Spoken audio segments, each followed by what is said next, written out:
a protest with protests here in Iran. The people were not happy with it, the way that the economy was somehow working for them, and they were facing difficulties because the Iranian currency was somehow collapsing. The U.S. Treasury Secretary Scott Bessent came out and said that we have prepared for this moment happening in Iran. And when it comes to the United States, that the leverage they have on a country like Iran, it was amazing for me to see how is that possible for the United States to manipulate Iranian currency that much? Well, the Like, United States military strategy from the Korean War to the war in Vietnam to the war in Ukraine and over Gaza has been the same. It's that the belief that if you can hurt civilians enough, if you can ignore the basic laws of international law of war and focus on attacking civilians, not military sites, that will lead civilians to abandon their support of the existing regime and saying, we've got to elect a pro-American puppet who, because he's pro-American, will stop the United States from bombing us. Now, this is the exact opposite of that has happened in every country throughout history. Countries rally around the leadership of the country under attack. They blame the attackers. They don't blame the existing regime for being attacked, especially if the attacks are on completely predatory in character to put in place a system of economic and military dependence on the regime. So from the very beginning, the U.S. strategy is failed. And so what can the U.S. do? All it can think of doing is bombing even more. But the problem is that bombing doesn't seem likely to have an effect because Iran has already gone through all of the demonstrations that it needs to do, from the first Israeli attack, the 12-day war, to the present. And even it's showed its ability to send warnings to U.S. troops formations throughout the Middle East and saying, look, get their people out of the way. We're just going to show you that you have no defense against our missiles. Kaboom. And during the 12-day war with responding to Israel's attack, again, they showed that Israel's Golden Dome doesn't work and that the U.S. Defenses don't work and that Iran can penetrate them as well. And this includes the potential Iranian attack on aircraft carriers, other shipping, missiles, Israel again, throughout the Middle East. So the United States cannot win any conflict without such a concentrated missile attack on Iran that this is going to completely disrupt and engulf the entire Middle East in war. And Iran will, number one, sink a ship in the oil Gulf, which is going to block the oil transport, vastly increasing oil prices to the U.S. and throughout the world, and essentially wipe out the Israeli economy. Well, the reports are that Saudi Arabia, UAR, Russia, everybody has been warning the United States, you're going to engulf the whole world in chaos and you're going to lose. Don't do it. And today on the New York Stock Exchange, oil prices are going down. And that seems to be the belief of insiders that the matters are calming down on this talk scheduled for tomorrow in Oman. I really don't see that. Trump's strategy has always been make unrealistic, enormous demands on other countries, just like Zelensky is making on Russia. And of course, that these demands can't be made. And Trump imagines that these demands are going to somehow expand the mind of the countries that he's attacking. And then he can say, okay, let me back down, let's compromise. And of course, the compromise is an almost as unrealistic a demand that he's making on Iran. Of course, Iran is not going to agree and has said it's not even going to discuss ending its atomic energy program. It's not only it will never discuss even the thought of giving up all of its missiles so that Israel and America can bomb it into submission. It's the one thing it can discuss is, well, we're not really prepared to make an atomic bomb, yet. We're not going to let your inspectors in because your inspectors are spies for the United States and Israel. They're just, the inspectors are telling the Americans exactly where to bomb and what to do. We're going to have honest inspectors. If you want to send, maybe we can arrange for Russian inspectors. This is the only thing that they're willing to talk about. That's not going to be enough for Trump. He's surrounded by people who are encouraging him to maybe miss a meal, get a little more dizzy, and just say, gee, don't back down, Mr. Trump. You know, you can do it.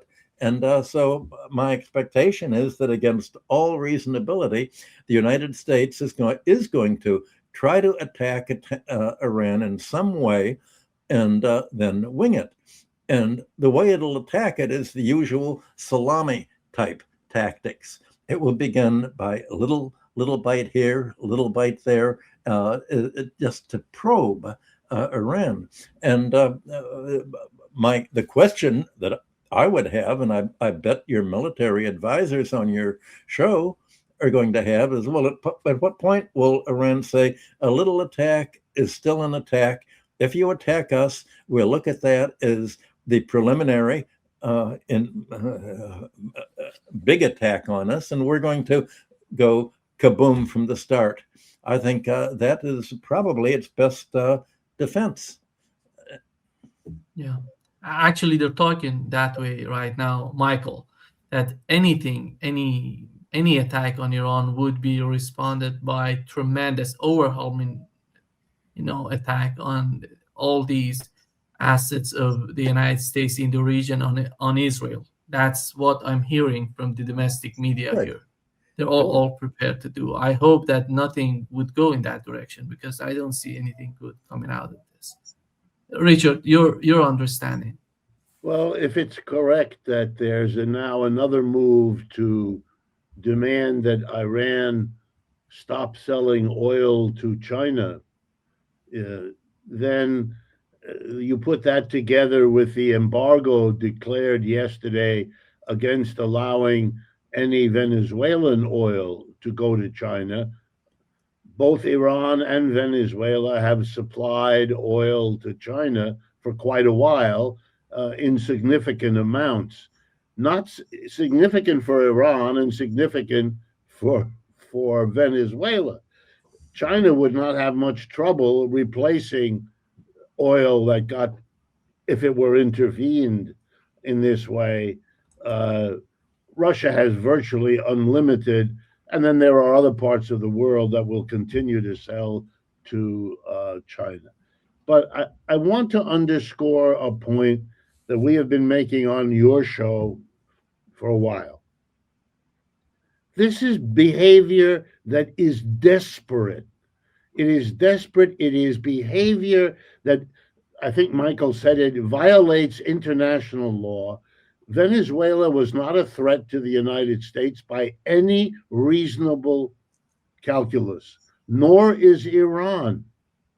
You can international law specifically says you cannot intervene in the life of another country because you don't like its economic system or its political system or how it treats its own people.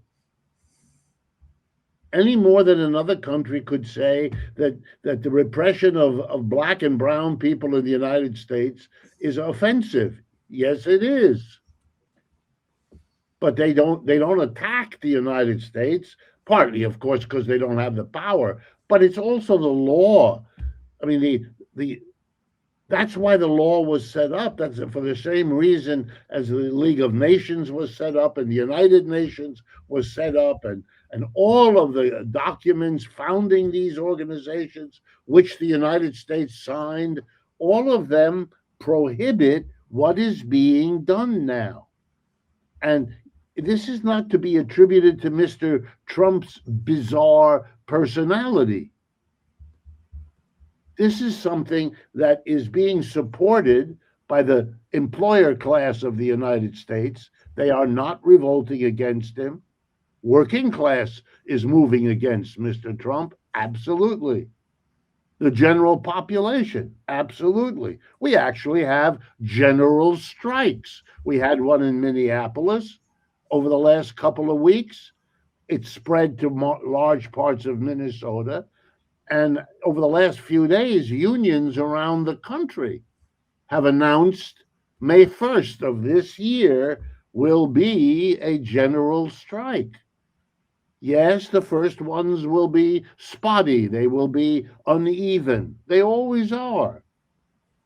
It's an enormous step that there's even a conversation in this country about a general strike. But these are all symptoms of desperation.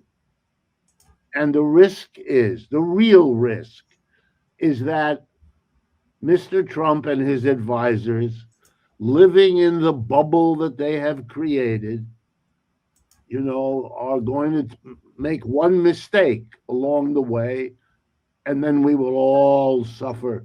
That has happened. Marx once wrote, these things end up either in the end of one system and the transition to another, or Marx's phrase, the common ruin of the contending parties. Here we go. Either we're going to move forward, and forward is not the United States, it's China. It's this mixed system of the government and the private. Not that that's the end of history. It isn't. History will continue. What is going on in China will give way to new and different things in China, of course. But the United States is the desperate one. China is not intervening in global trade. And China has countries around the world with which its leadership disagrees on very fundamental things. But they are not behaving in the way that the United States is. The United States is aggressive. The United States violates the law left and right. I want to remind everyone, because I don't think it ever has gotten the attention it should have. For the last 5 months, Mr. Trump and his advisors, with virtually no opposition in the United States, has been killing fishermen in boats in the Caribbean Sea and on the Pacific side of Latin America. These are people who were treated in a different way before. The United States Navy would have reason to suspect a boat. It would demand to be able to inspect the boat. U.S. naval personnel would go on the boat. If it was carrying contraband, illegal stuff, it would be the people would be arrested, taken back to their country, the contraband confiscated. Suddenly, all of that is short-circuited. We don't board the ship. We don't inspect it. We don't ask any questions. We provide these people with no lawyer. There is no trial. There is no judge. Mr. Trump executes them one after the other. I believe it's over 100 at latest count. 100 people, dead people. There are even lawsuits by the family surviving these dead fishermen suing the United States for killing the husband or the father. No, that this happens is extraordinary. That it is happening over 5 months is more extraordinary. And that there's no real opposition, uh, I don't know what to say. What's going on? And I want to make sure people understand, including the leadership in Iran, you're dealing with people who are prepared to do this, who have been doing it, and who have no doubt been interpreting the absence of serious opposition as a license to do more of this. Having said that, there's nothing more I can say. It sits there as a screaming statement about something. And then when you add the killing of Renee Good and Mr. Pretty in Minneapolis, and you read the explosion of the Epstein files indicating what kind of human beings have been collected in the White House to run the society. Well, yeah, I mean, you can tell yourself all kinds of stories, but I think the only one that holds any water is the story, we're coming to the end of a system, because this is extraordinary behavior that can't go forward.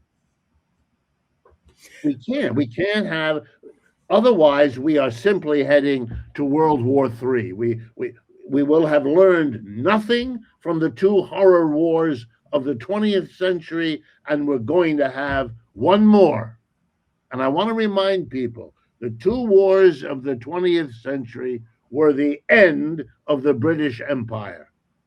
2/3 finished in the First World War, and the remaining third wiped out by the second. And it gave a boost to socialism, which is still more than the West can handle. And to be very naive not to think of what this means in terms of the future. The people of China and India together have 10 times the population of the United States. At a certain point, given the balance of nuclear weapons, this fact alone makes it absurd. It is a mouse brandishing its little sword against an elephant, and the elephant will win this game. And that ought to teach people a lesson. And when it doesn't, I think we all have to draw the conclusion. Well, Richard, you've made 2 points about the system that's coming to an end. The first point you made was that interference with foreign countries is against all international law, going way back to the Treaty of Westphalia in 1648 to the United Nations.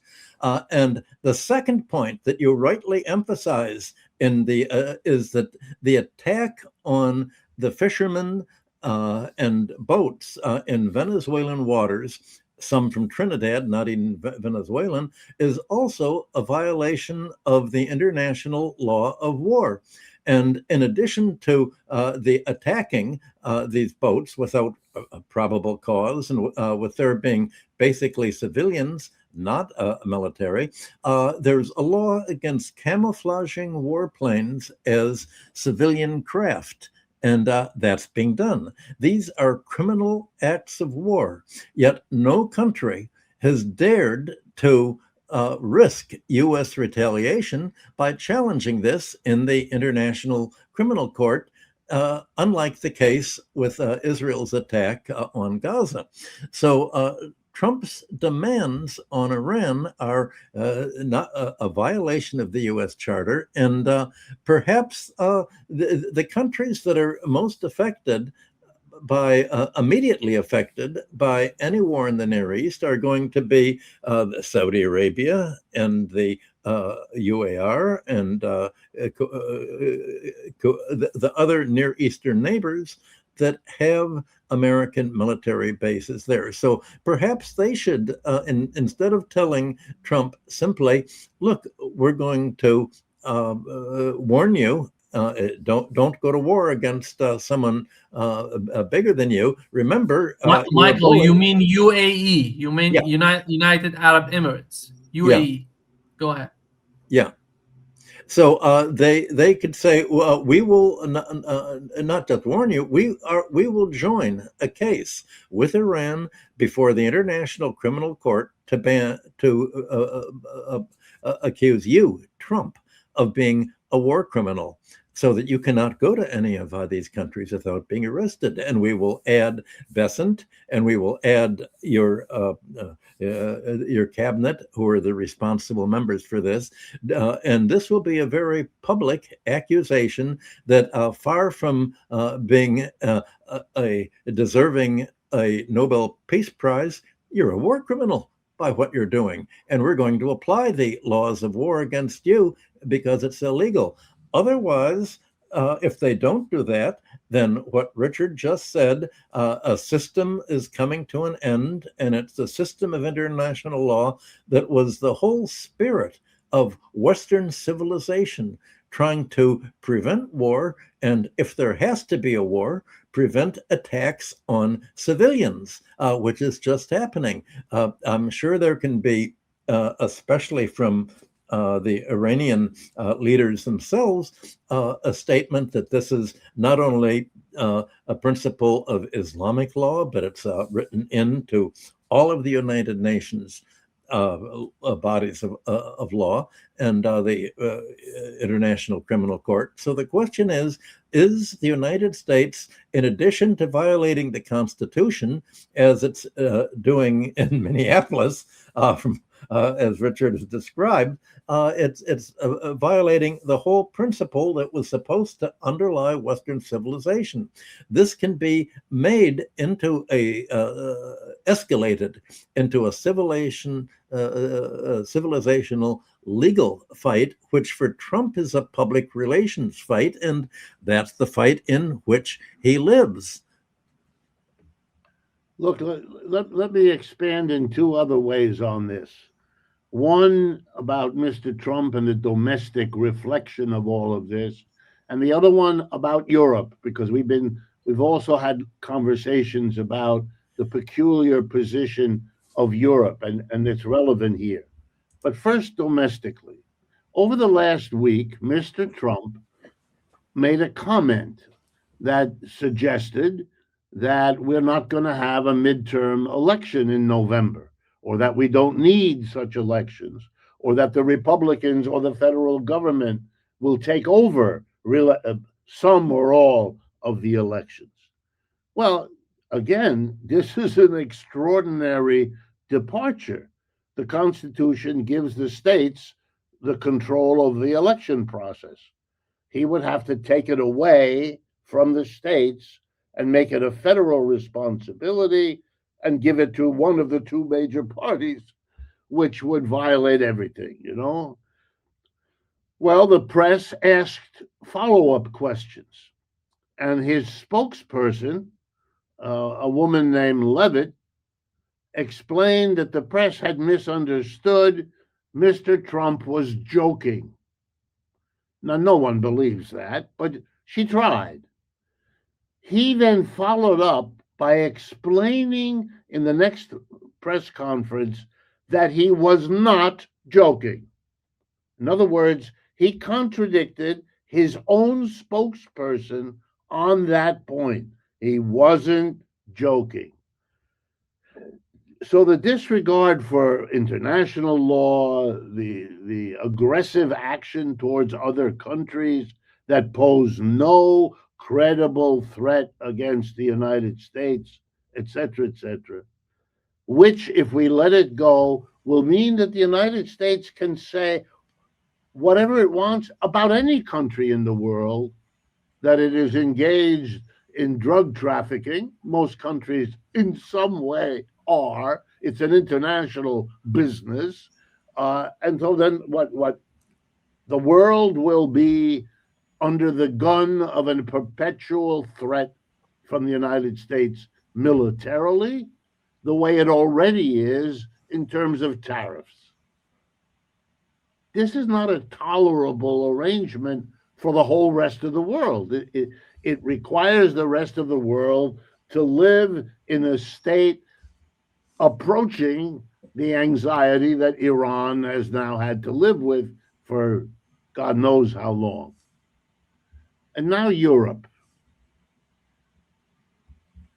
The Europeans are also confronting, if I can borrow a term from the religious folks, end times. The end times. What do I mean? Europe is fading into insignificance.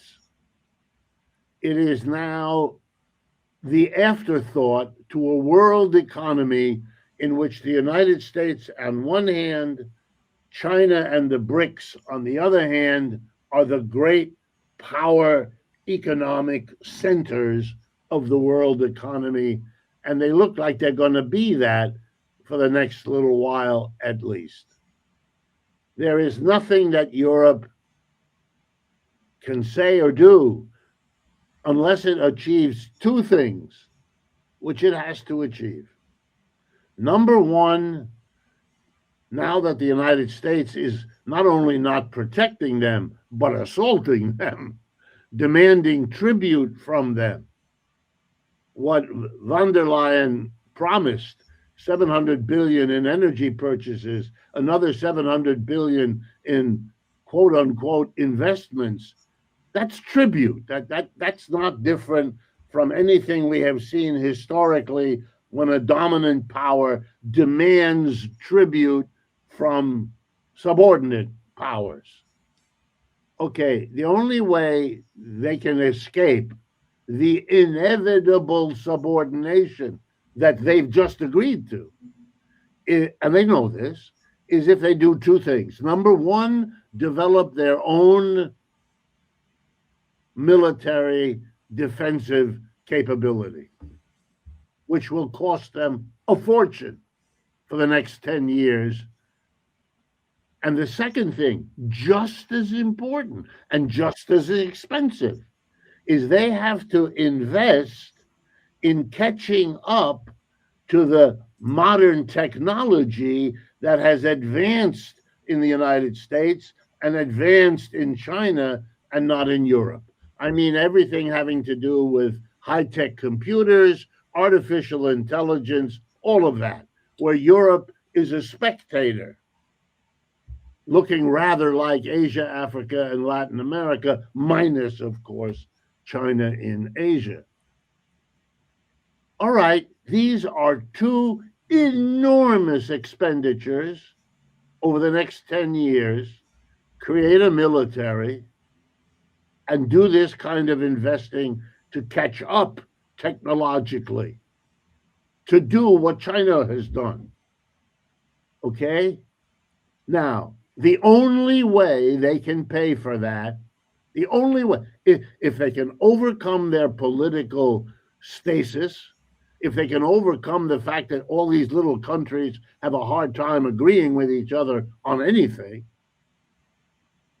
Look, for example, at how they can't agree on using the seized Russian assets as collateral for the loan to Ukraine. They can't get it done. Okay, now at least half a dozen countries, even more, are opposed to it, more joining them. Let's assume they can get all that done. Let's get to the economics. In order to find the money to build up their military on the one hand and to catch up technologically on the other, they are going to have to savagely cut their social welfare program. They are going to have to find the money that way. And we know that's what they're going to try to do because that's who they are. They are not going to go to the ruling class and savagely tax them, right? That's not who they are. They've never done that. They're not going to do it now, especially not these center-right governments, which are the majority in Europe, the overwhelming majority. Now that explains to us what we haven't quite explained up until now. How in the world will these people be able to avoid their perpetual subordination to the United States, to become for the United States what Latin America already is, to descend to that level? They have to move that money away from social welfare. And with their well-developed labor unions and their well-developed anti-capitalist political parties, how are they in the world going to get that done? Answer: the only hope they have is the demonization of Russia. Now we understand. If you can convince the mass, or at least a significant proportion of your people, that there is an imminent danger that the Russians are going to occupy Copenhagen any day now, maybe then you can get the consensus to destroy the social welfare system, all in the name of defending against Russia. The absurd hysteria. And for those of you that are not familiar, the foreign minister of the EU, Kallas, watch her, listen to her, because out of her mouth comes the hysteria. I'm sure she doesn't understand why she's hysterical or how she's hysterical, but you will get from her, and she was chosen and she's allowed to continue, because this fomenting of hysteria is their only hope. And it's a long shot. I don't think it will work at all, but it shows you that they have a kind of desperation of their situation that matches, although for different reasons and in a different way, the desperation of the United States. And if you put the two together, it's the desperation of the West. It's the decline of the West. And that's the real historic moment we are living through.